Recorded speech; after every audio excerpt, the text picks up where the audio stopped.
ഇന്നലകളിൽ ഭാഗം 27. മോളെ, നീ റൂമിൽ പോയി ഫ്രഷായി ഈ വേഷമൊക്കെ ഒന്ന് മാറ്റ്. നിന്നെ ഈ കോലത്തിൽ കണ്ട അവന് സഹിക്കില്ല. മാനസിയെ ചേർത്ത് പിടിച്ചുകൊണ്ട് സരസ്വതി പറഞ്ഞു. ഇന്നേരം വരെ അവൾ ഒരു അക്ഷരം മിണ്ടിയിട്ടില്ല എന്നുള്ളത് എല്ലാവരുടെയും ഉള്ളിൽ വലിയൊരു ആശങ്ക നിറച്ചിരുന്നു. ദീർഘമായൊരു ഉറക്കത്തിന് ശേഷമെന്ന പോലെ ശ്യാം പതിയെ കണ്ണുകൾ തുറക്കാൻ ശ്രമിച്ചു. കൺപോളകൾ ഒട്ടിപ്പിടിച്ച് കണ്ണ് തുറക്കാൻ അവന് അല്പം പ്രയാസം തോന്നി. ഒപ്പം ശരീരത്തിൽ എവിടേക്കോ വേദനയും. അല്പം ആയാസപ്പെട്ട് കണ്ണു തുറന്നപ്പോൾ രൂക്ഷമായ വെളിച്ചം കണ്ണിലടിച്ച് അവൻ കണ്ണുകൾ ഇറുക്കി അടച്ചു. ആ നിമിഷമാണ് ഇതുവരെയുള്ള കാര്യങ്ങളെല്ലാം അവന്റെ ഉള്ളിൽ മിന്നിമാഞ്ഞത്. അവന്റെ ഹൃദയമിടിപ്പേറി, കണ്ണുകൾ നിറഞ്ഞു. മാനസിക്ക് ചുറ്റും മനസ്സ് ഭ്രമണം ചെയ്യും പോലെ. ഒരു നിമിഷം മനസ്സിൽ മിന്നിമാഞ്ഞ ഒരുപാട് മുഖങ്ങളിൽ ഒന്ന് മാത്രമായിരുന്നില്ല അവൾ. അവന്റെ മനസ്സിൽ മിന്നിമാഞ്ഞ ഒരേയൊരു മുഖം അവളുടേത് മാത്രമായിരുന്നു. ശ്യാം കണ്ണുകൾ തുറന്നത് കണ്ട് ICUവിൽ ഉണ്ടായിരുന്ന നഴ്സ് വേഗം പുറത്തേക്കിറങ്ങി. ഡോക്ടർ, പേഷ്യന്റ് കോൺഷ്യസ് ആയിട്ടുണ്ട്. പുറത്ത് കിച്ചുവിനോട് സംസാരിച്ചു നിൽക്കുന്ന ശ്യാമിനെ പരിശോധിക്കുന്ന ഡോക്ടറോട് നഴ്സ് പറഞ്ഞു. എല്ലാവരുടെയും മുഖം പൂനില ഉദിച്ചതുപോലെ തെളിഞ്ഞു. കിച്ചുവും ഡോക്ടറും കൂടെ വേഗം അകത്തേക്ക് കയറി. മാനസിയുടെ ഹൃദയം അനിയന്ത്രിതമായി മിടിച്ചു. സരസ്വതി സന്തോഷത്തോടെ കണ്ണിലൂറിയ നനവ് തുടച്ചു നീക്കി. ചന്ദ്രനും ഒന്ന് ആശ്വാസത്തോടെ നെടുവീർപ്പിട്ടു. ഉണ്ണിയും മനുവും ശിവയും എല്ലാം കണ്ണിലൊരു നനവോടെ പുഞ്ചിരിച്ചു. പെട്ടെന്നാണ് എല്ലാവരുടെയും ശ്രദ്ധ മാനസിയിലേക്ക് പോയത്. കസേരയിൽ ചാരി കണ്ണടച്ചിരിക്കുന്ന അവളെ കണ്ട് എല്ലാവരുടെയും കണ്ണുകൾ വീണ്ടും നിറഞ്ഞു. സരസ്വതി അവൾക്കരികിലേക്ക് ഇരുന്നു കൊണ്ട് മാനസിയുടെ തോളിൽ കൈവച്ചു.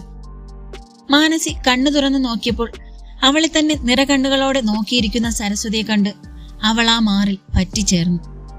സരസ്വതി അവളെ ചേർത്ത് പിടിച്ചു. തമ്മിൽ ഒരു വാക്കുപോലും മിണ്ടാതെ മൗനമായൊരു ചേർത്ത് പിടിക്കൽ. അവൻ സാധാരണ നിലയിലേക്ക് തിരികെ എത്താത്ത ഓരോ നിമിഷവും അവൾ ഒരു സങ്കടക്കടലിലേക്ക് ആഴ്ന്നു പോവുകയായിരുന്നു. ആൾക്കൂട്ടത്തിനിടയിൽ അമ്മയുടെ കൈകളിൽ നിന്ന് വേർപെട്ടു പോകുമ്പോഴുണ്ടാകുന്ന ഭയം, ശ്വാസം പോലും വിലങ്ങുന്ന ഒരവസ്ഥ. അവസാനം വീണ്ടും സുരക്ഷിതമായി അമ്മയുടെ കൈകളിൽ ചെന്ന് ചേരുമ്പോഴുണ്ടാകുന്ന സന്തോഷം. കയറി കാണേണ്ടവർ കയറി കണ്ടോളൂട്ടോ, ആൾക്ക് കുഴപ്പമൊന്നുമില്ല.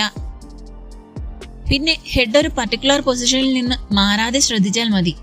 ആൾക്ക് ഓർമ്മ പിശകൊന്നുമില്ല. ശരീരത്തില് പുറമേയുള്ള മുറിവുകളും തലയിൽ അകമേയുള്ള ആ ഒരു മുറിവും ഒഴിച്ചാൽ ആള് ഓക്കെയാണ്. ഒരുപാട് സ്ട്രെസ്, ടെൻഷൻ ഒന്നും ഉണ്ടാവാതെ ശ്രദ്ധിച്ചാൽ മതി, ഡോക്ടർ പറഞ്ഞു.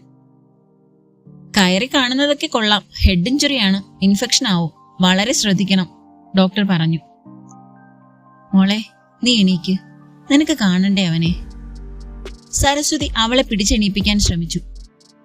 പക്ഷേ അപ്പോഴേക്ക് ബോധം മറഞ്ഞ് മാനസി വീണ്ടും സരസ്വതിയുടെ ചുമലിലേക്ക് തളർന്നു വീണിരുന്നു. മോളെ, മാനസി, മോനെ കിച്ചു, ദേ ദേ മോള്. സരസ്വതി പറഞ്ഞപ്പോഴേക്ക് കിച്ചുവും ഉണ്ണിയും മനുവും കൂടെ അവൾക്കരികിലേക്ക് ഓടിയിരുന്നു. മോളെ, മാനസി, മാനസി, മോളെ, കണ്ണു തുറക്ക്. കിച്ചു അവളുടെ കവിളിൽ തട്ടി കുലുക്കി വിളിച്ചു. ഹാർട്ട് ബീറ്റ് ഡൗൺ ആകുന്നത് ശ്രദ്ധിച്ച് കിച്ചു വേഗം അവളെയും എടുത്തുകൊണ്ട് ഓടി. നഴ്സ് അവളുടെ കാലുകൾ തിരുമ്മി ചൂടാക്കി. ബ്ലഡ് ഡൊണേറ്റ് ചെയ്ത് കഴിഞ്ഞ് കുട്ടി ഒരു ഇറ്റ് വെള്ളം പോലും കുടിച്ചിട്ടില്ലെന്ന് പറഞ്ഞല്ലോ കിരൺ. താനൊരു ഡോക്ടർ അല്ലേ, നിർബന്ധിച്ചാണെങ്കിലും കുടിപ്പിക്കണ്ടായിരുന്നോ? ഇതൊക്കെ പറഞ്ഞു തന്നിട്ട് വേണോ? മാനസിയെ എക്സാമിൻ ചെയ്യുന്ന ഡോക്ടർ കിച്ചുവിനെ നോക്കി ചോദിച്ചു. അത് ഡോക്ടർ, ബോഡിയിലെ വാട്ടർ ലെവല് വല്ലാതെ ലോയാണ്. ഹോസ്പിറ്റലിൽ തന്നെ ആയതുകൊണ്ട് കുഴപ്പമില്ല. വീട്ടിലായിരുന്നെങ്കിൽ ഇപ്പോ ഇവിടെ എത്തുമ്പോഴേക്കും എന്താ സംഭവിക്കാന്ന് പ്രെഡിക്റ്റ് ചെയ്യാൻ പറ്റില്ലായിരുന്നു. ഡീഹൈഡ്രേഷൻ ആണ്, ഒപ്പം BPയും സ്റ്റേബിൾ അല്ല. തൽക്കാലം ഇപ്പോ ICUലേക്ക് ഷിഫ്റ്റ് ചെയ്യാം. ഡോക്ടർ പറയുന്നതെല്ലാം കേട്ട് കിച്ചു തലയാട്ടി. അവനും ആകെ വല്ലാതായി. ഈ ഓട്ടത്തിനിടയ്ക്ക് അവളെക്കുറിച്ച് ഓർക്കാതിരുന്നതോ അതോ മനഃപൂർവ്വം മറന്നു കളഞ്ഞതോ അറിയില്ല. ശ്യാമിനോട് എന്ത് പറയും, മറ്റുള്ളവരോട് എന്ത് പറയും? ഓരോന്നോർത്ത് കിച്ചുവിന് ഭ്രാന്ത് പിടിക്കും പോലെ തോന്നി. കിച്ചു നേരെ ചെന്നത് ശ്യാമിനെ കിടത്തിയിരിക്കുന്ന ICUയിലേക്കായിരുന്നു. കിച്ചുവിനെ കണ്ട് ശ്യാമിന്റെ കണ്ണുകൾ മറ്റാർക്കോ വേണ്ടി പരതി. എന്നാൽ ആഗ്രഹിച്ച ആളെ കാണാതെ വന്നപ്പോൾ അവൻ കിച്ചുവിന് നേരെ ഒരു ചോദ്യഭാവത്തോടെ കണ്ണുകൾ ഉയർത്തി. മാനസി ഇവിടെ? നേരിയൊരു പതറിയ ശബ്ദത്തിൽ ശ്യാം പറഞ്ഞൊപ്പിച്ചു. കിച്ചുവിനും വ്യക്തമായി മനസ്സിലായില്ലെങ്കിലും അവൻ അന്വേഷിച്ചത് മാനസിയാണെന്ന് ആ കണ്ണുകളിലൂടെ കിച്ചു മനസ്സിലാക്കിയിരുന്നു. മാനസിക്ക് വയ്യ ശ്യാം, ഒരുപാട് ടെൻഷൻ അടിച്ചിരുന്നു. ബാക്കി പറയേണ്ട, മനസ്സിലായി എന്ന ഭാവത്തിൽ കിച്ചുവിനെ നോക്കി ശ്യാം മൂളി. എപ്പോഴാ ഒന്ന്?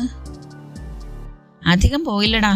എന്നാലും പൂർത്തിയാവാതെ വാക്കുകൾ കിച്ചു നിർത്തിയപ്പോൾ എന്തുകൊണ്ടോ ശ്യാമിന്റെ കണ്ണുകൾ നിറഞ്ഞു വന്നു. അവൻ കണ്ണുകൾ ഇറുക്കി അടച്ചു. കൂടുതൽ ഒന്നും പറയാതെ കിച്ചു അവന്റെ കയ്യിലൊന്ന് മുറുകെ പിടിച്ചുകൊണ്ട് ICUവിന്റെ മുറിക്ക് പുറത്തേക്ക് നടന്നു. മരവിച്ചു കിടന്ന ആ കിടപ്പിൽ പോലും മൃതി അടഞ്ഞു പോയേക്കാവുന്ന നിന്റെ മനസ്സിന്റെ തളർച്ച ഞാൻ അറിഞ്ഞിരുന്നു പെണ്ണേ. നിന്റെ ഹൃദയം കുടികൊള്ളുന്ന എന്റെ ഹൃദയം എന്നോടെല്ലാം സംവദിച്ചിരുന്നു. എന്റെ ഹൃദയം പകർന്നു നൽകാൻ ശ്രമിച്ച ധൈര്യം മാത്രം നിന്നിലേക്ക് എത്തിയില്ല. തളർന്നു പോയി നീ. ഒപ്പം ഞാനും.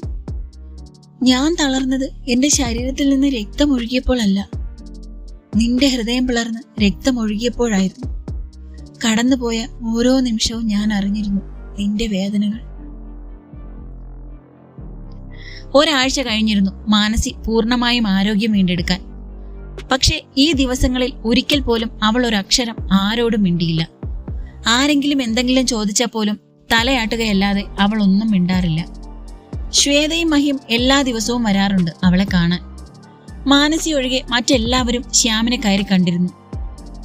ഒരരക്ഷിതാവസ്ഥയായിരുന്നു മാനസിയിൽ നിറയെ. ആ മുഖം ഒരു നോക്ക് കാണാൻ കൊതിപൂണ്ടു നിൽക്കുന്ന മനം പക്ഷേ ആ ധൈര്യം അവൾക്ക് നൽകിയില്ല. തളർച്ചയോടെ ശ്യാമിനെ കിടത്തിയിരിക്കുന്ന റൂമിന്റെ ഫ്രണ്ടിൽ നിൽക്കുന്ന മാനസിയെ വേദനയോടെയാണ് എല്ലാവരും നോക്കിയത്.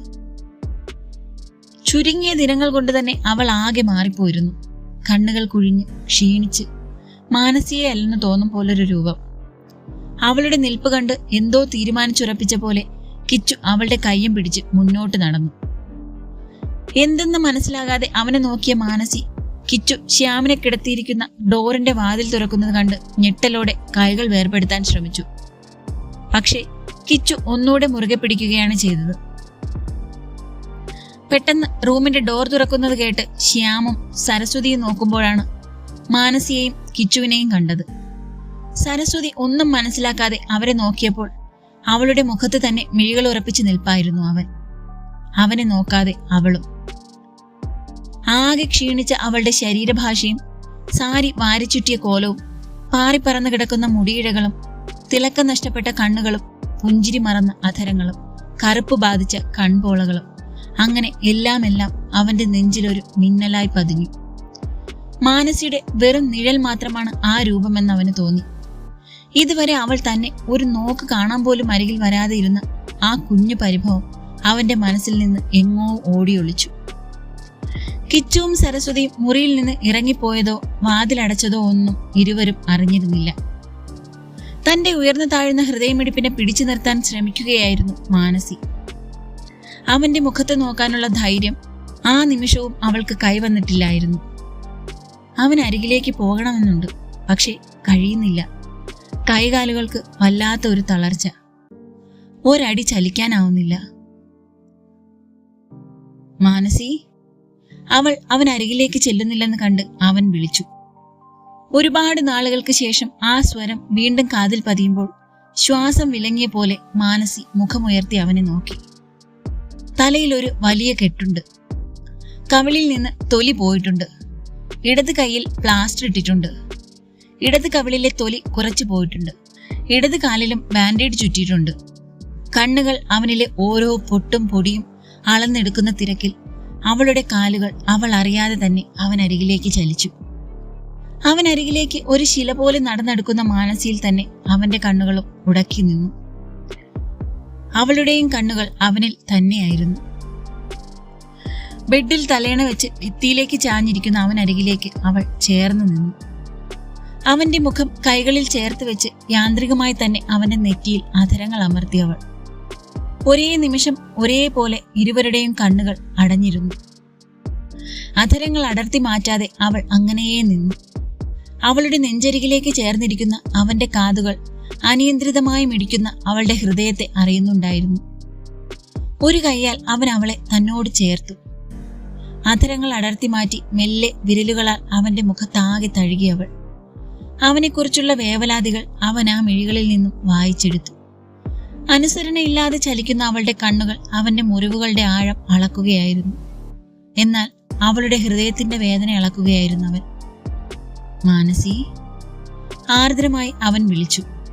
അവൾ അവന്റെ കണ്ണുകളിലേക്ക് നോക്കി. കണ്ണുകൾ കൊണ്ട് തന്നെ പേടിക്കാൻ ഒന്നുമില്ലെന്ന് പറഞ്ഞ് അവൻ അവളെ സമാധാനിപ്പിക്കാൻ ശ്രമിച്ചു. ശ്യാം മാനസിയെ അവന്റെ അരികിലേക്ക് പിടിച്ചിരുത്തി. അവളെ ചുറ്റിപ്പിടിച്ച് അവന്റെ നെഞ്ചിലേക്ക് ചേർത്തു. ഒരു വേള നാളുകൾക്കപ്പുറം അവന്റെ ഹൃദയമിടിപ്പിന്റെ സ്വരം അവളുടെ കാതുകളിൽ അലയടിച്ചത് അവളുടെ ഹൃദയം തുരന്ന് പുറത്തേക്ക് പോയെന്ന് തോന്നിപ്പോയി അവൾക്ക്. അറിയാതെ തന്നെ ഒന്നുകൂടെ അവനോട് ചേർന്നിരുന്നു. ഒന്ന് കുനിഞ്ഞ് പയ്യെ അവളുടെ നെറ്റിയിൽ അരുമയായി അവൻ ചുംബിച്ചു. അത്രമാത്രം മതിയായിരുന്നു അവളുടെ ഉള്ളിൽ അവൾ അടക്കി വെച്ചിരുന്ന കണ്ണീർ അണപൊട്ടി ഒഴുകാൻ. നേർത്തൊരു തേങ്ങലോടെ അവന്റെ നെഞ്ചിലേക്ക് മുഖം പൂഴ്ത്തിയ അവളുടെ കരച്ചിൽ പിന്നീട് ശക്തി ആർജിച്ചു വന്നു. ഈ കഴിഞ്ഞ 2 ആഴ്ചയോളം അവൾ തന്റെ ഉള്ളിൽ അടക്കി വെച്ചിരുന്ന സങ്കടങ്ങളെല്ലാം അവന്റെ ഒരു ചേർത്ത് പിടിക്കലിലൂടെ അവന്റെ നെഞ്ചിലേക്ക് ഒഴുക്കി കളഞ്ഞു അവൾ. ഒന്നും താങ്ങാൻ കഴിയാതെ ചിതറിപ്പോയൊരു മനസ്സിന്റെ നിസ്സഹായതയുണ്ടായിരുന്നു ആ കണ്ണീരിൽ. പ്രാണൻ പിടഞ്ഞു പോകുന്ന വേദനയുണ്ടായിരുന്നു. ഒറ്റപ്പെടലിന്റെ ആഴങ്ങളിൽ മുങ്ങിത്താഴ്ന്ന ഒരു മനസ്സിന്റെ നൊമ്പരം ഉണ്ടായിരുന്നു. ഒന്ന് പൊട്ടിക്കരയുമ്പോൾ ചേർത്ത് പിടിക്കാൻ അവന്റെ കൈകളില്ലാതിരുന്നപ്പോൾ അവൾ അനുഭവിച്ച സംഘർഷങ്ങൾ ഉണ്ടായിരുന്നു. ആ മുഖമൊന്ന് കാണാൻ കൊതിച്ചിട്ടും കഴിയാതെ പോയൊരു ദയനീയതയുണ്ടായിരുന്നു. അവൻ അവളെ തടഞ്ഞില്ല. കരഞ്ഞു തന്നെ തീർക്കട്ടെ എന്ന് കരുതി. പാളിപ്പോയ മനസ്സിനെ വീണ്ടും അവൾ തന്റെ വരുതിയിലാക്കട്ടെ എന്ന് കരുതി. അവളുടെ ഉള്ളെന്തെന്ന് അവനേക്കാളേറെ ആർക്കറിയാൻ കഴിയും? ഇന്ന് വരെ അവൾ ഉള്ളിലടക്കിയ സങ്കടങ്ങളാണ് ആ കണ്ണുനീരെന്ന് അവൻ അറിയാമായിരുന്നു. തന്റെ ഒരു ചേർത്ത് പിടിക്കലിനായി അവളുടെ മനം കൊതിച്ചത് അവൻ അറിഞ്ഞിരുന്നു. മാനസി ഒന്നുകൂടെ ആഴത്തിൽ അവന്റെ നെഞ്ചിലേക്ക് മുഖം പൂഴ്ത്തി. അവളുടെ ഏങ്ങലുകൾ ഉച്ചത്തിലായി. അവളുടെ കണ്ണീർ വീണ് നനഞ്ഞ് അവന്റെ നെഞ്ചിലെ രോമങ്ങൾ അവളുടെ മുഖത്തൊട്ടി. എത്ര ശ്രമിച്ചിട്ടും അവൾക്ക് തന്റെ തേങ്ങലടക്കാൻ കഴിഞ്ഞില്ല.